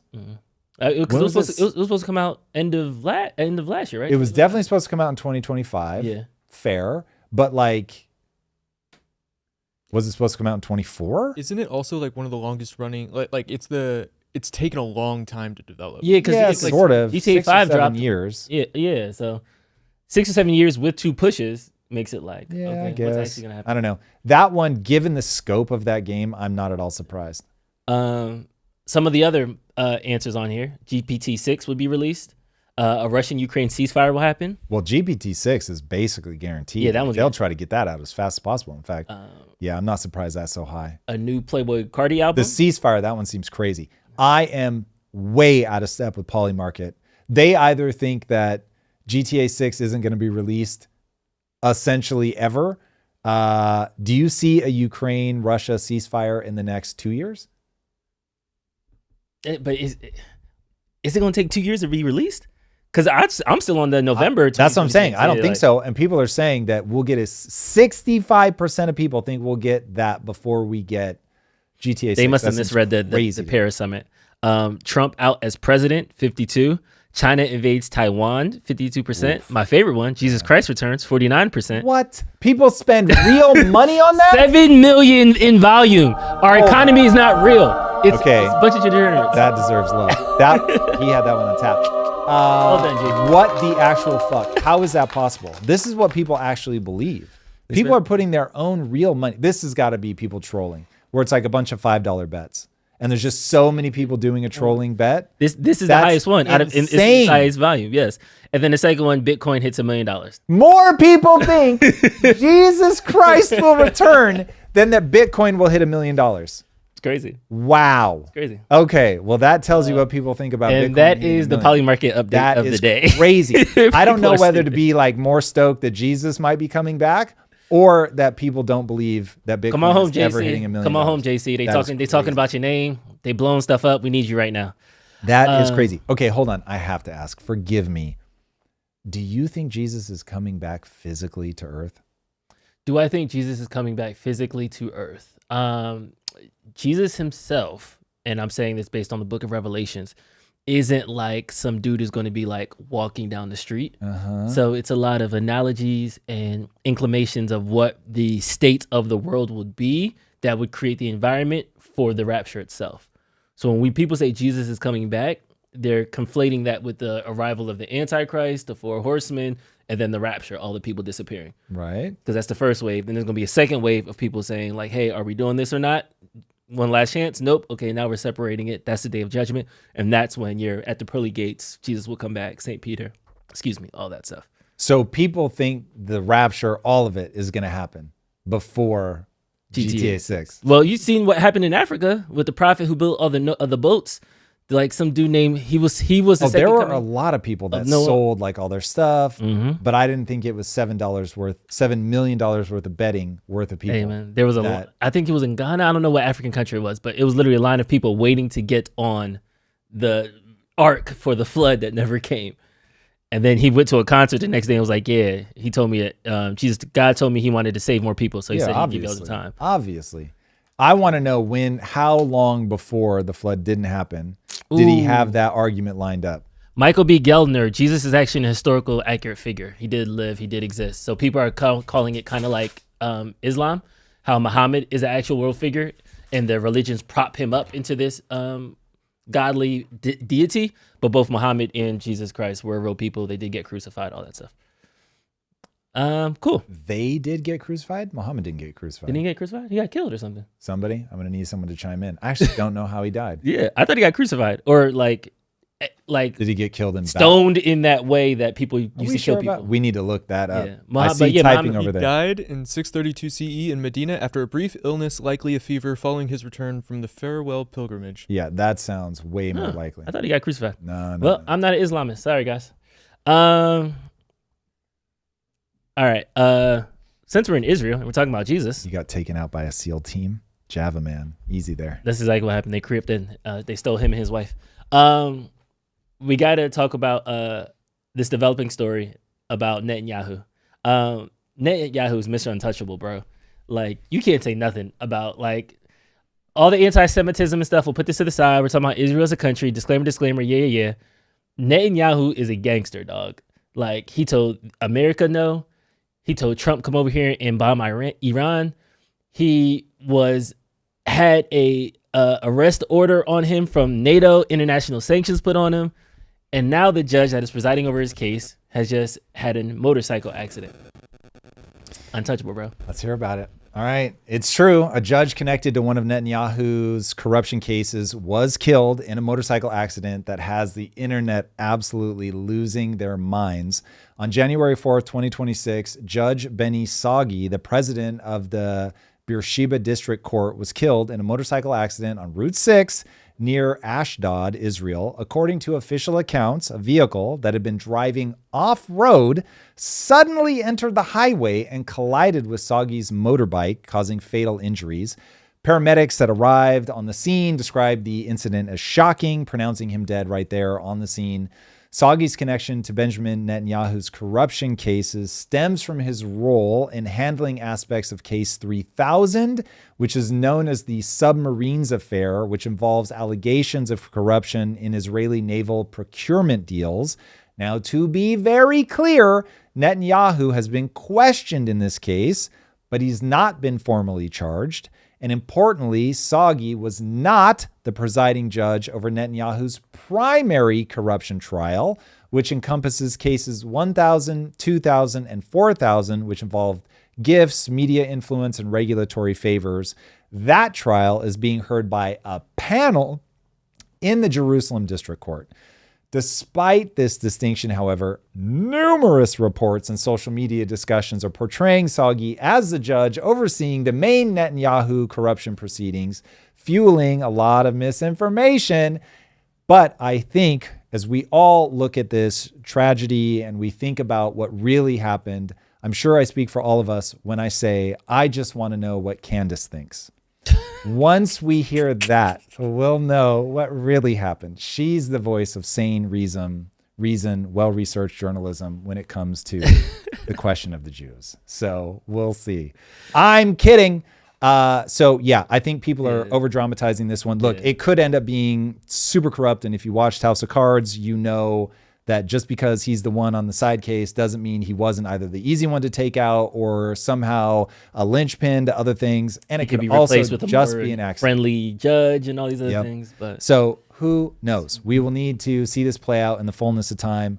But yeah, if you want to wear a conspiracy hat, there is plenty there for you. And I'm sure that there will be a lot of coverage on the whole escalating drama, because there's now that like we're getting stable again in Israel, there's starting to be protests again and people that really want to get Netanyahu out. So yeah, what was going on for the last couple of years was only ever going to be a delay tactic. He is going to have to at least face the trials. Whether he comes out Teflon Don and he's fine, I don't know. But yeah, he's not going to get out without being fully investigated. I feel like two people right now are probably like three people. Two people are really, really excited right now that we spent 2 hours or an hour and 47 minutes talking about Venezuela, Ukraine, Greenland, all these things. Ghislaine Maxwell, Donald Trump, and the Epstein files, and Benjamin Netanyahu, because we haven't even said Gaza, and he just did a military strike like last week. So I think with all these things happening, you really should have your "We're never going to see the files" merch. We're never going to see the files. It's we I really mean, stopped talking about it. Technically, we did get the files, right? And people have been going through them. Like, what's the file that you think is missing? I think that when we heard the term Epstein files, what it was a dossier of this one being's movement with different people, different celebrities, different cultural figures that would come to his house, have these parties, and these are his victims, these are the pictures, these are the things. We thought we were going to see Bill Clinton did this on this date, not at least a docket of who came to the parties, who was doing this, who was on the planes. So we're getting tangential things. Like I think it was Chris Tucker who had to apologize for being on one of the dockets of the Epstein plane. Like, oh, well, that was during rush hour promo. Somebody invited me to the party. I just went to a party. It was a bunch of girls, but it wasn't nothing like that. It was just like any other Hollywood party, whatever like that. Right. So we're seeing certain celebrities who have kind of getting caught up into who like, oh, hey, yeah, I was there, but it wasn't what y'all think it was. But the main, I guess, ethos of it with the victims, with the actual files of the sex trafficking and the nitty gritty details, I feel like those are the things that are still getting caught up in the Justice Department, whether they're being redacted, whether they're not being released, whether they're acting like it doesn't happen. I don't know, but it's very much convenient that Trump was adamant, released the files. The files will drop Friday. We went on the holiday season, and now we're in Venezuela. Yeah, I mean, the very bad news about the human mind is we just cannot sustain our enthusiasm for something over the long run. So it's like at some point you're just like, I'm kind of bored with it. And but I mean, for real. So news programs, this one included, are going to cover the things that people are most interested in and want to talk about. That's going to be true everywhere. People on Capitol Hill are going to fight for the things that they think are going to get them reelected. And if that just starts losing its cultural energy, then they'll go away. I mean, to be honest, I thought there would be more ramifications from what we already did see. That's the part where I'm like, okay. It really comes down to Trump said it on his first campaign tour, I can shoot somebody in Fifth Ave and nobody would care. And I think whether it was to grab him by the hoo-ha, whether it was the release of the files, whether it was him being buddy-buddy with Epstein and all those pictures that were released with him and just a bunch of young-looking women, they could have just been a bunch of barely turned 18. Cool, whatever. No matter what is coming out, Trump is still trumping. He's still making these pilgrimages. MAGA's still rallying behind him. Nick Fuentes and Candace Owens and Theo Vaughn and Dave Smith and everybody's now saying, yeah, we're not Trump no more. He betrayed us and all that. Trump's still moving. His approval ratings have ticked up after Venezuela. So it's unfortunately feels like it's just going to fall to another news cycle. It's just like, oh, yeah, that was the thing we cared about that one time. I would say right now he is on a one-way path to he's going to lose the midterms. He's going to get impeached. So I wouldn't say things are looking up for Trump right now. Like he's really still got. You said that kind of with conviction. You think it's a wrap already. He knows it's a wrap already. Yeah. Like if he doesn't turn something around, they will lose the midterms. When you win the presidency, Congress, and Senate, I don't know if anyone has ever held on at midterms. So he put out a statement. Is this it? Yeah. Let him say it for himself. But you got to win the midterms. Because if we don't win the midterms, it's just going to be, I mean, they'll find a reason to impeach me.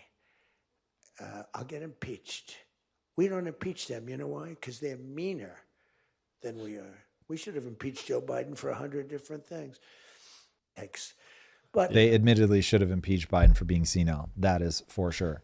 But yeah, that's the path that he's on right now. I don't see dude, if he loses the tariffs and is not able to cut checks, like that would be a huge blow. I'm not sure what he's going to do. Now, maybe just maybe all the things that he's been deregulating start bearing fruit. Maybe the economy starts feeling good. Maybe. No way that happens in But the next 6 months. Like, Whew. It is going to be tough right now. I think if you held the midterms now, 100% they lose the House, the Senate, or both. So, and then it's game over. I'm looking at right now how many presidents won the midterms. When they won all three not branches, but when they won the executive branch, the Congress and Senate. I can't believe you went to Google for that and not AI. What? I didn't want it Now to. you get the AI summaries. Just straight up. Yeah, I thought it would give me an AI summary at the He top. didn't. This is not an AI summerable thing. No AI. But I didn't want chat. ChatGPT to be like, oh, well, the answer is. Yeah, you got to and go to then it Grok loses. on this one. Anything where you need like an empirical fact, Grok is your man. Oh. I still Now, have not used Grok and I got in an argument yesterday, and I was not happy. You was beefing with Grok? What happened? Yeah, so I asked him a fact-based question and hit think harder, and it just stalled out. And it was like, hey, sometimes I need like a little bit more time. I'm optimized for truth and not like a quick answer. And I was like, damn, a clapback. And so I was like, listen, giving you 30 minutes seems like more than enough time for you to find the answer. Does it really take that long? And he had some other smart ass remark. And so then I opened up in a new window, tried it again, and it still kept just fucking hanging. I don't know why. It wasn't giving me a bad answer. It just wasn't giving me an answer at all. And at one point I waited like an hour. Wow. So it clearly was not doing research. I don't know what the fuck it was doing. It was but using all its GPUs to undress people on Twitter. almost certainly true. Almost certainly true. And so then finally I was able to get an answer, and it was good, but it was like, it's got a little bit of attitude. I'm not going to lie. Like It came back. OpenAI is like, how may I serve you? It's like a genie in a bottle. It's like, it just wants to please. And Grok is like, what? What are you talking about? What the fuck do you expect? I was on Claude. It was like 12 in the morning over the break. I couldn't sleep. And it was like, how can I help you in this late evening? I was like, don't be clocking me with the time. Like, just say, well, what can I do for you? Don't be trying to talk about me. Like, damn, Drew, you're up late. Yeah, like, go to sleep. Stop. All right. Key exceptions: Franklin D. Roosevelt in 1934, Bill Clinton in 1998, and George Bush in 2002. Interesting. George Bush is the asterisk because of 9/11. Uh-huh. Yeah. Got it. Okay. So it really does not happen very often. Yeah. So it's not looking good for Trump in totality. But I mean, Not right now it's not. with Big Beautiful Bill going, I like just kind of calling it off. He had the Big Beautiful Bill. He had tariffs. And now Venezuela. Okay, peace deals, Thailand and all that. But people already forgot about all those things. Also, did it increase our prosperity? No. No. And stopping a bad thing from happening is not the same as Making- adding good thing to me. Yeah.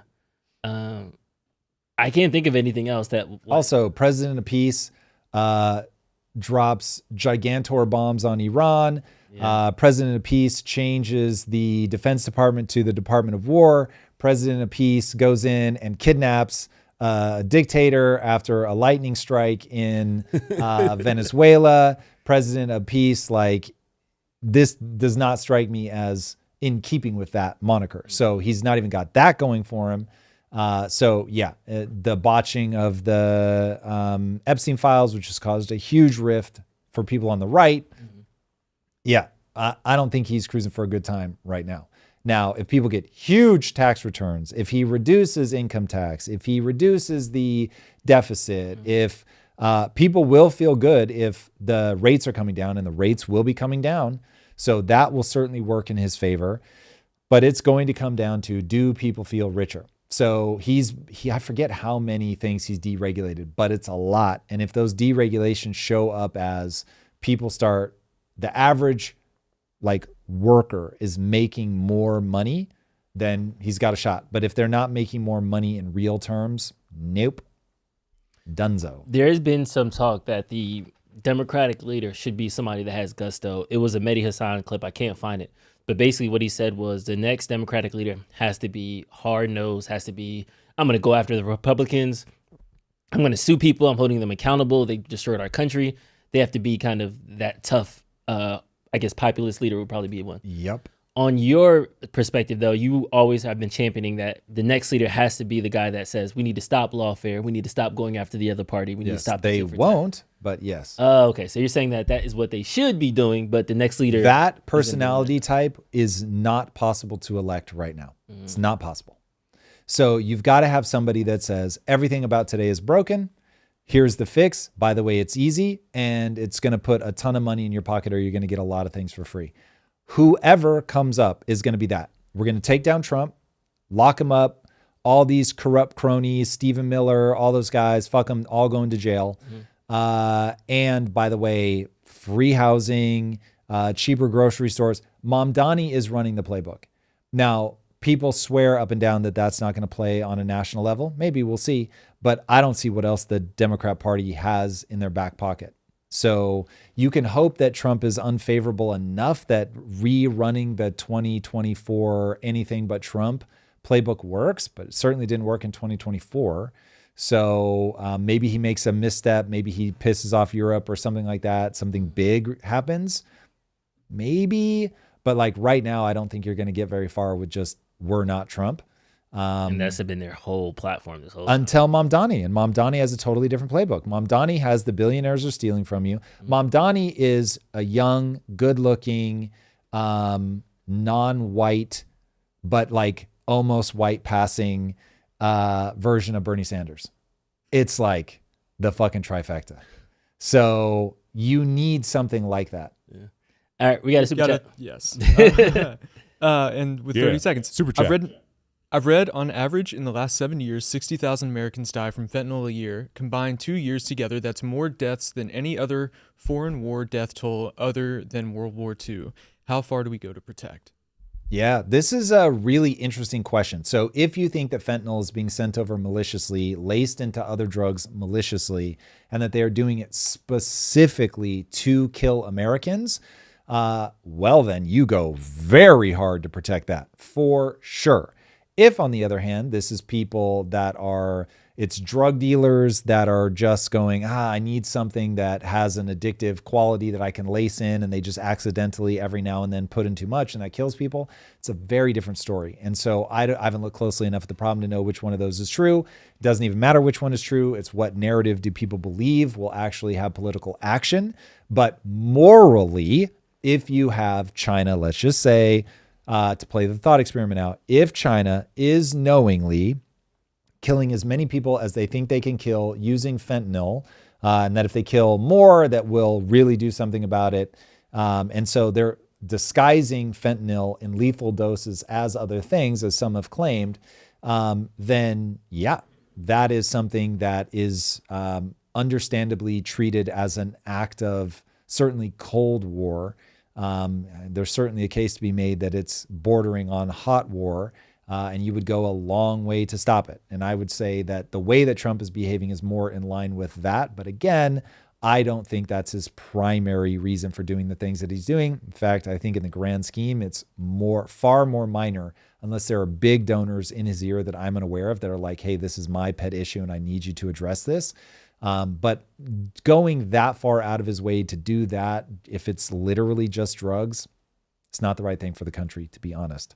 But certainly from a narrative, moral standpoint, defend yourself standpoint, you go very, very, very far. But I don't think you go as far as if what Trump is doing in Venezuela were just about that, I would say that's manic. So, but again, I don't think it is that. And so it becomes far more understandable. Okay, period. Any others? Nope. Awesome.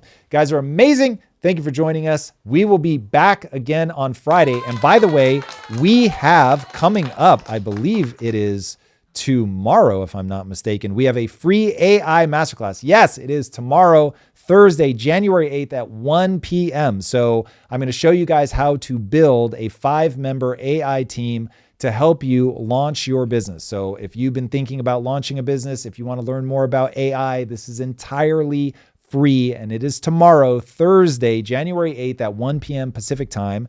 I hope you guys will join us. So make sure that you click that link, which Mason should be dropping into the chat if he hasn't already. Do that, and I will see you there. All right, everybody. If I don't see you Thursday at the AI Masterclass, I will see you Friday at 7 a.m. once again for another live. We'll see you there. Peace.